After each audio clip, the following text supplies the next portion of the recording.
Let me tell you.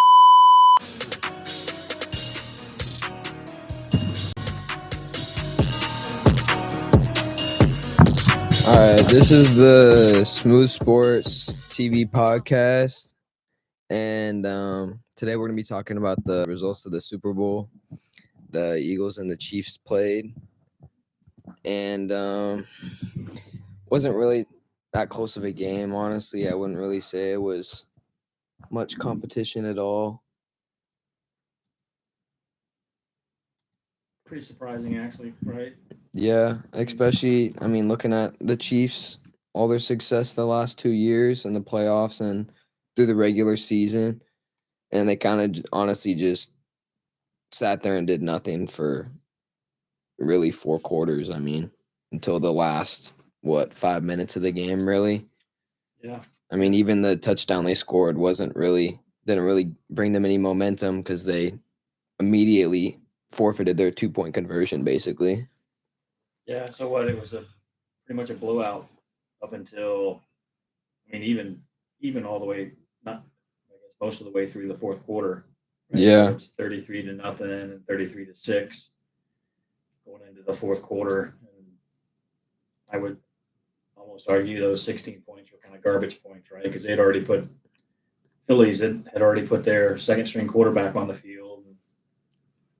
Yeah, they really didn't mean a whole lot. And at both drives they scored really quick too. So that kind of shows you it wasn't really that meaningful because a lot of their defensive pieces were on the bench already.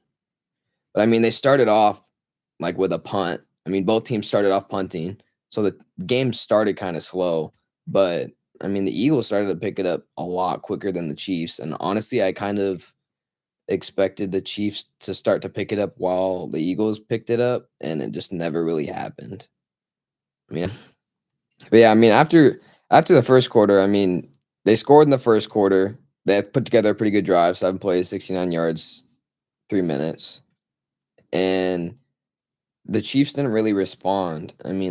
Their next 2 drives, even after the Eagles threw an interception to start off the second quarter, they still punted on a 3-and-out. They went back-to-back 3-and-outs to start in the first quarter and then start the second quarter. Well, in those 2 series, I think it was those 2 series. The Eagles had, 4 sacks within the 2 series. So they had one series where they had back-to-back-to-back sacks, and then the very next series they had another sack. The Eagles' defense was that front four. I don't think they blitzed all game long, and that front four was pretty dominant. Well, and they had Brandon Graham back for the first time, right? Because that was his first game back, wasn't it? Yeah, he was activated off of IR on Saturday. Yeah, so they had Milton Williams, you got Brandon Graham, you got Jordan Davis, then you have Nolan Smith Jr. Coming off the linebacker edge position. Their entire defensive front was just super active. I think that's kind of the key thing is they were super active. They were moving a lot, even though, like you said, they weren't really blitzing. They were still moving. Yeah, I think they put together, that 4 together. I think they put together their best game of the season because they dominated that whole game. That offensive line on Kansas City didn't have a chance. Even though I would agree, honestly, because even though Kansas City is not that talented of an offensive line, they had one of their best games when it counted. But even the Eagles, before they had that pick 6, they weren't really playing that good. They had the touchdown and they were playing good on defense, but offensively, they had the interception, and then they got stopped on a field goal on a super short field. And then next drive, they had the pick 6. Some of that could have been maybe Super Bowl jitters. Yeah, honestly, I think so because remember DeAndre Hopkins dropped that pass. Yeah. The beginning of the first quarter and second quarter, I feel like there was a lot of jitters. Honestly, even Patrick Mahomes and everybody seemed to be a little jittery. Yeah. But I think honestly that pick 6 really was the turning point. Once that happened, I don't think that announcers or everybody else let on that it was that big of a deal, but I think it really was that big of a deal. I mean, like a pick six middle of the second quarter in the Super Bowl while you're already down by 10, that's like one of the most devastating things that could have happened. Yeah, and I think, I don't know the exact stats, but Patrick Mahomes, like all season, hadn't had very many turnovers. I think something like 9 games. The most recent turnover was that handoff exchange that he had in the last game with the Bills. Mm-hmm. And prior to that, there hadn't been any turnovers, by him as far as fumbles or interceptions. So yeah, I agree. I think it was a huge momentum shifter. That they already had kind of the momentum, but it was like that kind of put it. Well, yeah, I mean, especially when you're not like I would say not utilizing, but you're not getting the opportunity to utilize your weapons like how Patrick Mahomes really wasn't. Like Travis Kelce, non-existent in the game. Like I don't even think he had more than 3 catches, right? Yeah, I think early on he had a couple of drops. He was targeted 2 or 3 times, but they were poorly thrown balls. Yeah. Just because Mahomes was being pressured. Yeah, I mean, he wasn't a factor at all. No, completely irrelevant. And even like their receivers, I mean, Rashee Rice not playing, Xavier Worthy, the rookie, he was a factor, but he wasn't a factor until the very last minutes of the game, garbage time, when he scored those 2 touchdowns, which is great for him, but not great for the Chiefs because they lost by 20 points. Yeah, and kind of the other surprise too is I thought was Saquon Barkley, right? I mean, I know he only needed 30 yards to get to the point to where he had beat Terrell Davis's for the most rushing yards in complete season. Yep. And also had won the Super Bowl when he did that. Mm-hmm. Oh, he did? Terrell Davis won it? Yeah. So it's kind of fitting that Saquon beats that record and wins the Super Bowl as well. But, yeah. I mean, I thought he was going to be a bigger factor. He was a monster all year long.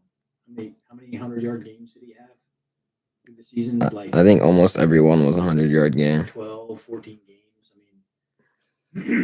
So he wasn't as much of a factor as I thought he was, but you mentioned earlier. I mean, yeah. I don't, yeah. He wasn't really a factor, but at the same time, he was a factor, and that's why he kind of was a factor because he wasn't a factor, because the Chiefs defense had to focus on him so much, and they had to focus on like keeping him contained inside the tackles and not letting him bounce outside and break big runs. There really wasn't any opportunity for them to focus on keeping the pass contained as well. So Jalen Hurts, all he had to do was sit back in that pocket behind that big offensive line, all those 6'6", 6'7", 6'8" guys, and just sit there and throw the ball. I mean, that's really all he did. Jalen Hurts didn't really have a crazy game. Like he had a really well put together game, and I think he was super decisive, and I think he was super what would you say, intentful with the way he threw the football. Like honestly, like the way it kind of reminded me of is like a Drew Brees game. Like it wasn't like towards the end of his career, it wasn't a lot of passing yards, and he wasn't making a lot of huge crazy throws, but he made all the right throws, and he was super accurate with the football. I mean, I think his passing percentage was what? Kind of high up there. Yeah, I think he was. I forget what his completion ratio was. Yeah, 17 for 22. So what, like 70, at least 70%? Yeah, at least 70%. So that's pretty incredible, honestly. Yeah, I mean, he just maintained his threat status the whole game, right? Because he ran the ball. I think he had over 50 yards running. Yeah, he had the most rushing yards in a Super Bowl wide quarterback. Yeah. So he just maintained that threat status. So yeah, so Kansas City had to focus on Saquon, Right. and then at the same time on him. Yeah, I mean, when you have two guys in the backfield that you need to focus on, it automatically makes it harder. Even if one of them's a quarterback, because he still can run the football. Like Jalen Hurts isn't Lamar Jackson, but he still knows how to run the football. No, I agree with that. I think he didn't have a phenomenal game, but he maintained his threat status and he was accurate when he threw the ball. It kind of reminds me of like the last Super Bowl where they played each other, because he definitely had a better game last Super Bowl, but it wasn't a super loud game. Kind of similar to this one. Like he had 350 yards about, I think, and he had 3 touchdowns, I think, but he didn't play insane. He didn't drop any insane throws. He just did what he needed to do. And I think this time, because his defense is so talented, he did exactly what he needed to do to win the game. I think last time, because Kansas City was so stacked and they had every player like you could basically hope for, and Travis Kelce was 2 years younger, they had all the advantages. But I think this year, I mean, Philly had everything going towards their direction. Well, I think in that game too, there was a lot more. I felt there was a little bit more competitiveness coming from Travis Kelce because his brother was on the Eagles at that time, right? Mm-hmm. So there was that brotherly competition. He wasn't even a factor tonight. No, he wasn't. Neither of their tight ends were. Like their other tight end, Noah Gray, like he's not anything crazy, but their tight ends didn't really do anything at all. And their receiver, like I feel like a lot of the reason why Patrick Mahomes got sacked more than he should have is because the receivers weren't getting open. Like there was a lot of times where he was sitting there more than 2-3 seconds and he wasn't finding anywhere to make a throw. And that at that point, it's not the offensive line anymore. It's the receivers. So I think, so the Eagles, for regular season, I don't know about postseason, but regular season, they were ranked number 1 for pass D, right? So that kind of explains why Mahomes wasn't able to get the ball out, as quickly as he had all season long. Right. I mean, those guys were getting pretty covered. And then I think that, I'm just going to say you throw in on top of that the front 4 on the Eagles are just monsters. Mm-hmm. So yeah, I think that really was the biggest factor going into the game, and like now looking after the game is like the Eagles defense is really talented. They have, not only are they talented, but they're super young too. Like they're going to be good as long as they can maintain some of their players like for a while. Yeah.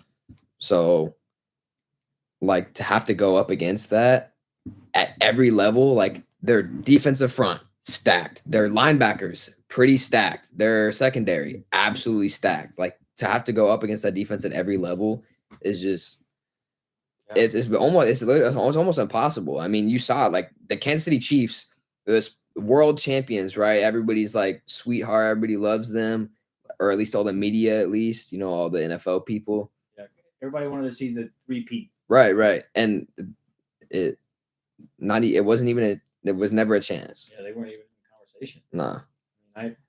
I now after the game's over, even before then, I would have preferred to see the Bills, but I'm curious how much better the Bills would have played or competed against the Eagles. Yeah.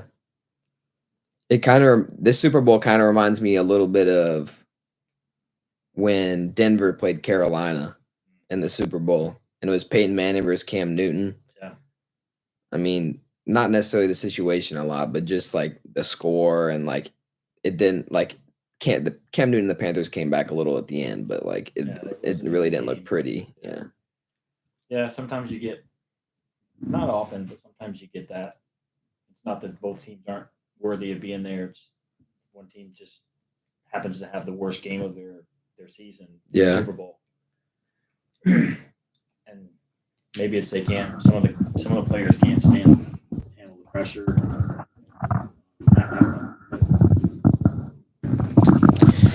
Yeah. So what do you think about how the offense played? I mean, as far as whose offense? Well, the Eagles. I mean, Eagles offense. How do you think?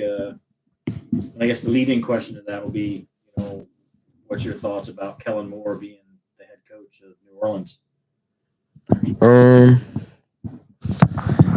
Well, I'll start with the offense part.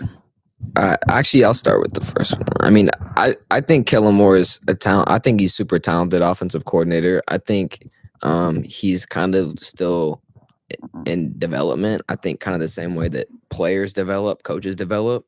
And I mean, he was just on the Cowboys staff with Dan Quinn and I think Mike McCarthy for a little bit as well. And then that's when he's on the Eagles after he got fired. I think that's what happened. He got fired. But and he's coached really well, but I think he's still kind of in that developmental phase. But I think because of that, it's more interesting for the Saints. Especially because the Saints, like, we have a super old roster, but because of all the moves that are being made, it's probably about to be a lot younger of a roster. And there's gonna be a lot of guys that are leaving. So I think it's fun and interesting having a young head coach who, with not a lot of experience, with a young team, especially someone like the Saints, where it's like there's not a lot to lose in the first place because you're already so bad. So like you might as well like take a little bit of a chance. And I think he kind of showed some of that like energy and talent he has today. Because the Eagles didn't have an entire phase of their game on offense. I mean, they were basically one-dimensional for most of the game. I mean, when Jalen Hurts was running the ball, it wasn't because it was a planned run. It was because he's escaping the pocket.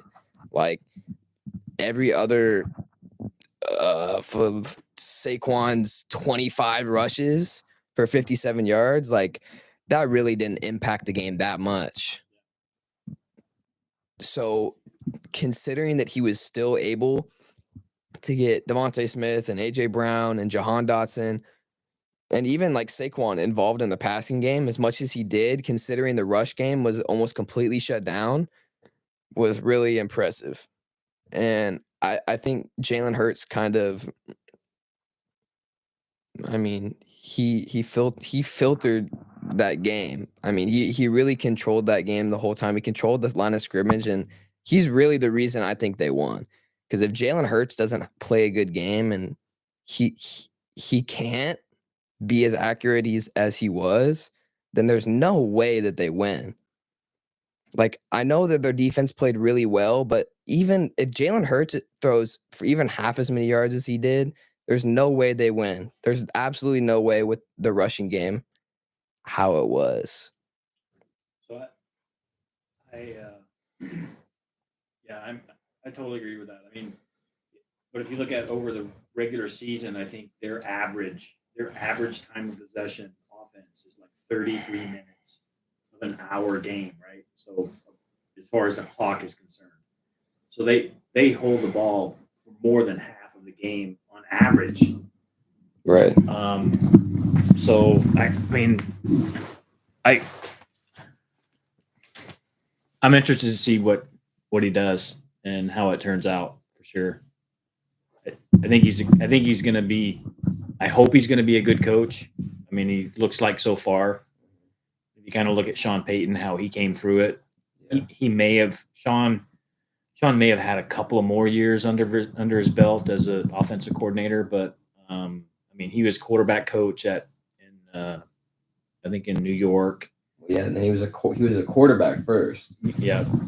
And then, I think that's important too about Kellen Moore is he used to be a quarterback. He used to be a player. So he's not like one of those guys where it's like he's just a coach. Like he used to be a player, so he has some of that relation, and he's young too. And that'll get him a little bit more respect in the locker room because he was a player. Yeah.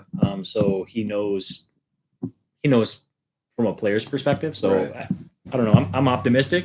Yeah. I'm hoping that the GM and that whole, I think there was like four different people management wise that were helping them do the interviews. And so I haven't looked to see online after the game if they've offered him the job, but that's kind of that's what the rumor is, that he's the guy they're going to offer the job to. So we'll see.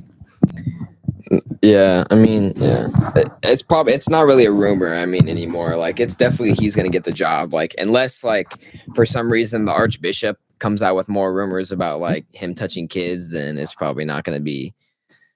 It's probably gonna be a done deal. I mean, I don't know. I like Kellen Moore a lot. I'm honestly really happy with how that process went, considering that we were looking at like if you look, I don't know, I looked at it a lot closer, but if you were looking at some of the candidates we were gonna the Saints might have had as head coach, it was like Mike Kafka, who's the Giants offensive coordinator currently, and they were 3-13 last year, and like our other option is like Miami Dolphins defensive coordinator, who like is all right, but they also let up like 50 points like 5 times last year. And I just am thankful that Kellen Moore ended up deciding he wanted to coach the Saints. Yeah. Because he could have just been like, I don't want to coach this shitty franchise, and just not dealt with it. Well, I think too, my personal feeling is that you look at the history and successful coaches in the NFL, most of the successful coaches in the NFL have been offensive-minded coaches. Mm-hmm. That doesn't mean there's not defensive guys out there, because Bill Belichick was a defensive guy. Right. So they definitely can be successful, but I think percentage-wise, the offensive coordinators or the offensive-minded guys are usually the more successful coaches, I should say. Yeah. So time will tell.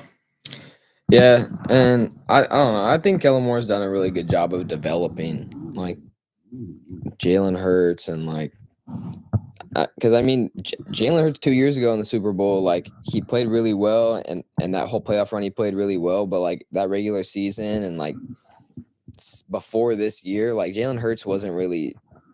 I don't know. I feel like he hadn't really grown up yet as a quarterback, and I think this year he really grew up and took that next step, and I think he heard a lot of that noise of people were really respecting him at all. Like people weren't really putting him in any conversation for good quarterbacks, and like even like top 10 quarterbacks, people weren't really putting him in that conversation. And I think he kind of was not having that anymore, and he kind of grew up this year in the playoffs and grew up this year in the Super Bowl. I mean, he did exactly what he needed to do. I don't think he had a turnover, did he? Oh, he did have an interception. Yeah. Okay. I mean, he's the kind of guy, from someone that's watched football for a really long time and seen a lot of bad character guys. Yeah.